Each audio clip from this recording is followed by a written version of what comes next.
Cher auditeur, chère auditrice, bonjour à tous. Permettez-moi de me présenter.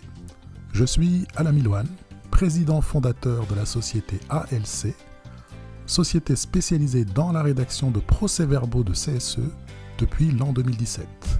Nous sommes basés à Annecy, en Haute-Savoie, mais également dans la région lyonnaise.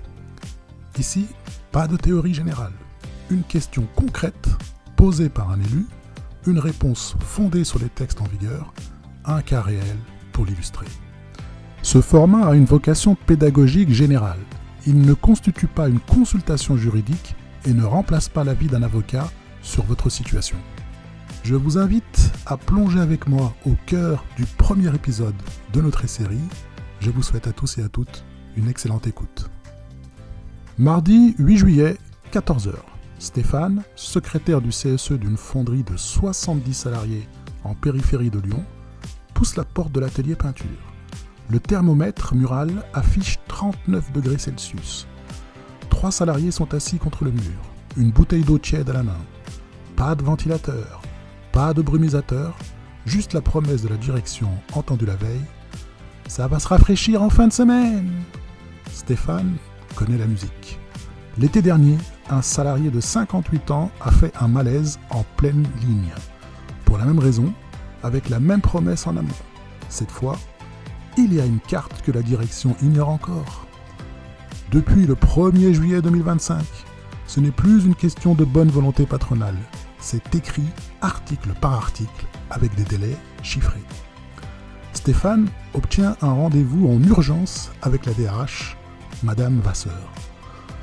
On ne peut pas installer la clim du jour au lendemain, Stéphane. Vous le savez bien. On regarde ça à la rentrée. À la rentrée, on aura eu 2 mois d'été. Le décret numéro 2025-482 du 27 mai 2025 ne vous laisse plus ce choix.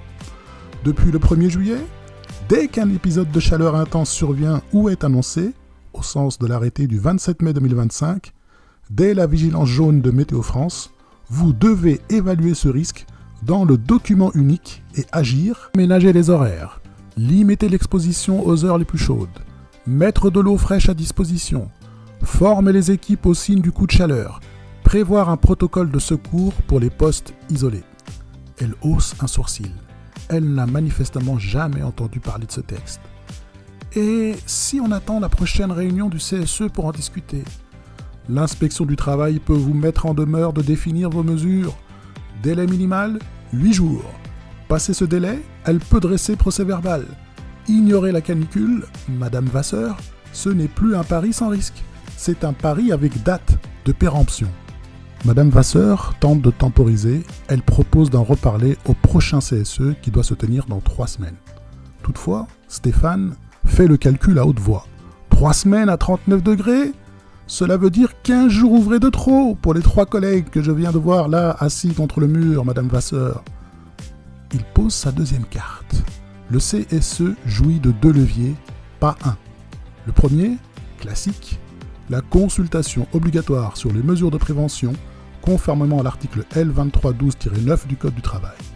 Le second, que la plupart des élus oublient sous 39 degrés à l'ombre, un seul membre du CSE peut déclencher le droit d'alerte pour danger grave et imminent, conformément à l'article L4131-2 du Code du travail. Pas besoin d'attendre la réunion plénière. L'enquête avec l'employeur doit être immédiate, ce jour-là, dans cet atelier-là. Stéphane sort le registre spécial des dangers graves et imminents, celui que l'article D4132-1 impose à toute entreprise, et commence à écrire, en application de l'article L4132-2 qui oblige l'employeur à consigner par écrit l'avis du représentant. Ce geste change la conversation. Une intention orale s'efface avec le temps. Une ligne consignée devient une pièce datée, qui peut ressortir devant un juge si un salarié tombe malade la semaine suivante. 48 heures plus tard, l'atelier peinture tourne de 6h à 13h. 3 brumisateurs industriels ont été livrés et la procédure de secours est affichée près du poste isolé du magasin. Rien de miraculeux.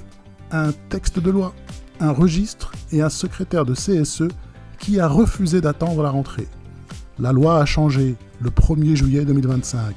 Ce qui n'a pas changé, un droit d'alerte non consigné reste une intention. Consigné au registre, il devient une preuve.